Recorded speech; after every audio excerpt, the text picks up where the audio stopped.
रणबीर इलाहाबादिया ने 2 घंटे बाद माफ़ी मांग ली, समय रैना कोर्ट में चले गए। नहीं, वो बहुत घटिया बयान है। वो हमारे संस्कृति को और हमारे भारतीय कल्चर को प्रभावित करने वाला बयान है। ऐसे लोगों पे कार्रवाई होनी चाहिए कि नहीं होनी चाहिए? ऐसे लोगों पे सख्त कार्रवाई होनी चाहिए। और जहाँ तक हम लोग देख पा रहे हैं, सुन पा रहे हैं कि पुलिस हम इस समय मौजूद हैं बिरला छात्रावास में, जहाँ के छात्रों का डंका पूरे विश्व में बजता है, और हम उनसे जानेंगे कि उनकी क्या राय है इस पे। समय रैना के बयान को मृत्युंजय जी किस तरह देखते हैं? देखिए, एक सार्वजनिक मंच पर इस तरह का बयान यह भारतीय सामाजिक परिप्रेक्ष्य में कतई स्वीकार नहीं है, निंदा योग्य है। और वो मानसिकता को उनके दर्शाता है कि वो किस तरह के परिप्रेक्ष्य को, किस तरह के माहौल को जनता के सामने प्रदर्शित कर रहे हैं। और उनके समर्थन देने वाले की भी मानसिकता दिख रही है। बहुत नीच और निकृष्ट लोग हैं। ऐसे लोगों को तो समाज से बहिष्कृत करने का प्रचलन रहा है। हम लोगों के प्राचीन भारतीय समाज में ऐसे लोगों को हमेशा से दुत्कारा गया है। और ये लोग कतई समाज में रहने लायक नहीं है। जिन लोगों ने इस तरह की भर्त्सना और व्यभिचार को बढ़ावा देने का काम किया है, इन लोगों के ऊपर कठोर से कठोर कार्रवाई की मांग हम लोग करते हैं। सरकार से हम लोग मांग करते हैं कि इन लोगों के समर्थन देने वालों पर भी कठोर से कठोर कार्रवाई किया जाए, और ऐसे ही नज़ीर बनाई जाए कि आइंदा से एक समाज को एक दिशा निर्देश मिलने का काम करे कि आगे से कोई ऐसा काम ना करे। कॉमेडी का क्या ये स्तर है? माँ बाप के ऊपर इस तरह की भाषा, वो तो मैं तो उस भाषा का ही प्रयोग नहीं कर पा रहा हूँ। वो जो भाषा उन लोगों ने उपयोग किया है, सच में कोई नहीं प्रयोग कर पाएगा। आप ही क्या, पूरा देश इससे आहत है। जिन लोगों के पास, हम लोग तो चूँकि देखते भी नहीं है ऐसे लोगों को, ये सब सस्ती लोकप्रियता के लोग हैं। और इन लोगों की जो ट्रेनिंग हुई है, जो ये सब सीख रहे हैं, आधुनिकता के संदर्भ में जो बातें कह रहे हैं, वह कतई भारतीय समाज में स्वीकार नहीं है। और हम लोग इसको नकारते हैं। फ्री समय रैना, ये भी कहा जा रहा है, आज तक हैशटैग चल रहा है। देखिए, ये वही लोग हैं जो अगर इनको कोई कह दे राजनीतिक दल कि अपने माँ के साथ चौराहे पे मजाक करो और मैं तुम्हें चुनाव जिता दूंगा, तो इसमें कतई ये लोग पीछे नहीं हटेंगे। माँ के साथ चौराहे पे मजाक कर लेंगे। थोड़ा सा लोकप्रियता, वो लोकप्रियता जो निकृष्ट से निकृष्ट की तरफ बढ़ते जा रहा है, उसको पाने के लिए ये माँ बाप का मजाक उड़ा रहे हैं। माँ बाप के साथ ऐसा बोल रहे हैं। ऐसे लोगों का समाज में, और जो लोग इनका समर्थन करते हैं, उनको जो लोग फॉलो करते हैं, सहयोग करते हैं, उनको तुरंत जूता चप्पल मार के भगाना चाहिए। क्या इस देश में कॉमेडी का ये स्तर गया है? लोग ठहाके लगा रहे हैं, इन्हें व्यूज भी इतने अच्छे मिल रहे हैं। जो ठहाके लगा रहे हैं और जो देख रहे हैं, उनके लिए भी बहुत सोचने का विषय है। और उनको ये सोचना चाहिए कि ये आध्यात्मिक देश है, सनातनी देश है। इस देश में हम क्या देख रहे हैं? डार्क कॉमेडी के नाम पे क्या देख रहे हैं? डार्क ह्यूमर के नाम पे क्या देख रहे हैं? इस पे हम लोग को विचार करना चाहिए। और ऐसे लोगों को समाज में आइकन बनाना, ये हमारे लिए बहुत गलत बात है। रणबीर इलाहाबादिया ने 2 घंटे बाद माफ़ी मांग ली, समय रैना कोर्ट में चले गए। समय रैना, देखिए, ये ढीठता की पराकाष्ठा को पार कर रहे हैं और समय रैना को भी माफ़ी मांगनी चाहिए। और रणबीर इलाहाबादिया तो निहायती बात है कि उन्होंने ये बहुत गलत काम किया है। और आपने मुझसे पूछा था शुरुआत में, भैया शो शुरू होने से पहले, कि अभिव्यक्ति की आज़ादी क्या खतरे में है?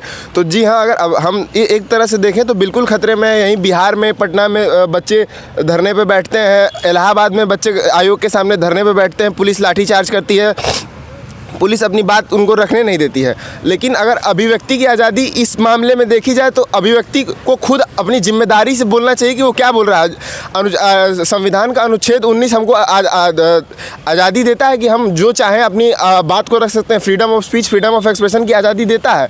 लेकिन वो चीज़ आर्टिकल 19 का हम लोग इस्तेमाल कहाँ कर रहे हैं, ये हमारी जिम्मेदारी है कि हम उसको कहाँ इस्तेमाल कर रहे हैं। और रही बात बादशाह या और भी लोग, मुनव्वर फारूकी जैसे लोगों का समर्थन करने का, तो वो कैसी कंट्रोवर्सी से घिरे रहते हैं, ये किसी को बताने की आवश्यकता नहीं है।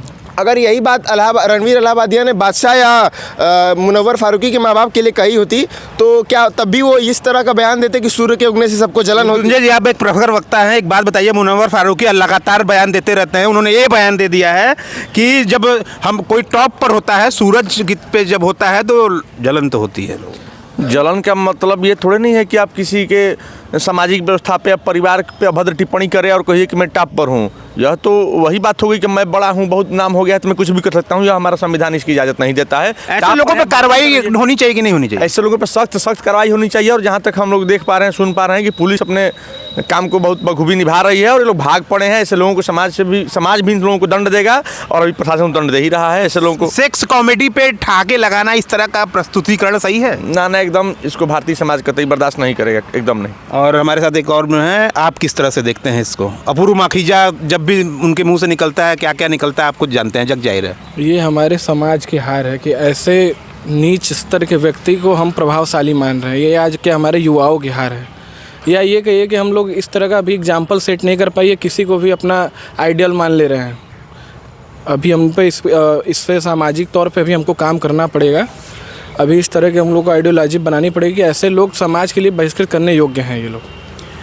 आखिरी सेगमेंट पे हम पहुंच चुके हैं। कुणाल कमरा जैसे कॉमेडियन भी हैं देश में, लाखों के फॉलोअर हैं। मुनव्वर फारूकी तो बिग बॉस भी पता नहीं कौन कौन सा टाइटल भी जीत जाते हैं जी। इन लोग को प्रोत्साहन मिलता है कहीं ना कहीं से। हाँ, ये चीज़ें बहुत मार्केट की है। आज की जो युवा पीढ़ी है वो पता नहीं किस दिशा में जा रही है, एक चिंतन का विषय है कि ऐसे लोगों को क्यों इतना मतलब प्रोत्साहन मिल रहा है समाज में। ऐसे लोगों को कौन सुनता है? इन लोगों को तो लतिया देना चाहिए पकड़ के चौराहों पे। लोगों को जूता चप्पल की माला का प्रोत्साहन देना चाहिए। अगर वो काशी में कभी आएंगे तो मैं लिख के दे रहा हूँ, जूता चप्पल और पिटाई के साथ उनके स्वागत में उन लोगों को कभी मुनव्वर फारूकी जी अगर उनको और समर्थन दे रहे हैं, बादशाह जी मैं सुना नहीं, अगर वो भी हैं, रणवीर इलाहाबादिया, पीटने का भी हम लोग काम करेंगे। ये लोग मिल जाएंगे तो हम लोग अपूर्व जी, कोई भी आएगा लतियाने का काम किया। बिरला के देवताओं ने चुना यहाँ पे अपना जन्म लेने का।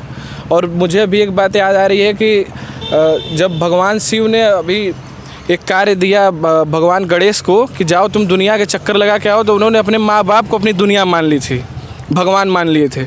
और इस गणेश जी की बात कर रहे हैं जी, भगवान गणेश की, ये अपने माँ बाप की परिक्रमा को ही पूरी दुनिया की परिक्रमा मान ली थी। और इस देश में इस तरह का स्टेटमेंट दिया जा रहा है, अब इस पर मैं क्या कहूँ। तो ये लगातार लोग जुड़ते जा रहे हैं बिरला छात्रा। अभय जी भी हमारे साथ है, बड़ा आक्रामक वक्ता है, उनसे भी हम जानते हैं कि वो समय रैना के बयान को किस तरह देखते हैं।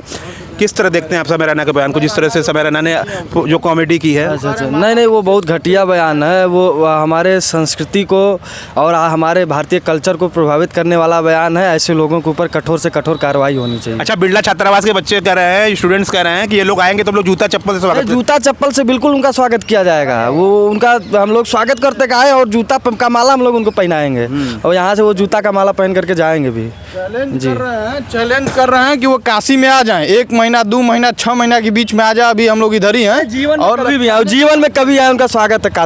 काशी आए, वो पहले काशी आए, हम लोग उनको देखने के लिए तैयार हैं। आए काशी। कार्रवाई कोर्ट की कार्रवाई कहीं ना हो जाए? नहीं, देखिए ये युवाओं का आक्रोश है। धर्म आपके लिए बड़ा है। युवाओं का आक्रोश है। धर्म होगा, अगर कोर्ट का कार्रवाई होगा, ऐसे लोगों को लतियाने का काम करेंगे और कोर्ट का कार्रवाई होगा तो हम उसको गर्व की बात समझेंगे और महसूस करेंगे और जेल जाना पसंद करेंगे। ये देखिए कि जनभावना में आक्रोश है और आक्रोश में लोग बोलते हैं, लेकिन ये भी अपने गरिमा को समझते हैं और हम लोग इस पर न्यायपूर्ण कार्रवाई की उम्मीद करेंगे सरकार से, क्योंकि हमने सरकार को चुन के भेजा है। तो और अनुच्छेद जैसे कि वो लोग अपने डिफेंस में जो कि उन कॉमेडी वाले जो उनके तरफ से जो लोग बोल रहे हैं, चाहे बादशाह जी हों, चाहे और भी जितने भी सेलेब्स हैं जो इसी प्रकार की पब्लिसिटी पाके पॉपुलर हुए हों और अपने आप को सो कॉल्ड तथाकथित इन्फ्लुएंसर कहते हैं, तो वो लोग कहने लगते हैं कि भारत में आर्टिकल 19 के यानी freedom of expression, freedom of speech की हमको ख़त्म किया जा रहा है। अगर आपको फ्रीडम ऑफ स्पीच और फ्रीडम ऑफ एक्सप्रेशन ही चाहिए तो क्यों नहीं आप बादशाह क्यों नहीं जाके पटना में उन बच्चों के साथ आंदोलन किए जिन बच्चों ने री एग्ज़ाम और क्या कहते हैं उस धरना दिया था पटना एसएससी कमीशन के खिलाफ। चाहे इलाहाबाद में कहना है इंडस्ट्री से जुड़ा मामला नहीं है, इंडस्ट्री से जुड़े हुए मामले बोलेंगे। इंडस्ट्री से जुड़े हुए मामलों पे बोलेंगे तो उस इंडस्ट्री को चला कौन रहा है? यही यूथ चलाते हैं ना, यही युवा चलाते हैं ना। क्यों नहीं युवाओं के मुद्दे पे बादशाह आके बोलते हैं? उस इंडस्ट्री को क्या सिर्फ उनके इंडस्ट्री के लोग देख के टिकट उनका गाने सुनते हैं? नहीं, कही बहुत बड़ी बात है। चला कौन रहा है? आप हमारे पैसे का खाना खा रहे हैं और कहेंगे कि हम इंडस्ट्री के मामलों पर ही बोलेंगे। अरे आपकी इंडस्ट्री हमारे पैसे से ही ना चल रही है। तो आप उन आर्टिकल 19 का आपको सहारा लेना है तो अच्छे कामों के लिए संविधान हमें ये भी सिखाता है कि हमारी मोरल रिस्पॉन्सिबिलिटी क्या है। अगर हम बात करें तो उसी संविधान में 354, 254, 309 और 356 धाराएं हैं, जिसमें समाज में या सामाजिक जगहों पे अश्लीलता फैलाना है, अश्लील शब्दों का इस्तेमाल करना गैर कानूनी है। आपको 3 महीने की जेल से लेके 1 लाख रुपए तक का जुर्माना हो सकता है या दोनों सजाएं आपको हो सकती हैं। तो क्यों नहीं ये संविधान का ये धारा है, क्यों नहीं वो लोग? ये हमारे साथ बिरला छात्रावास के छात्र हैं और हम बिरला में ही मौजूद हैं। ये बहुत ही आक्रोशित हैं, इनके अंदर आक्रोश बहुत ज़्यादा है और इनका यही स्पष्ट कहना है, समय रैना, रणवीर इलाहाबादी, अपूर्व मुखर्जी कुछ भी हों, बनारस अगर वो आएंगे तो ये छात्रावास के स्टूडेंट उनका जूता चप्पल से ही स्वागत करेंगे। रिपब्लिक हिंदुस्तान के लिए जितेंद्र यादव, धन्यवाद।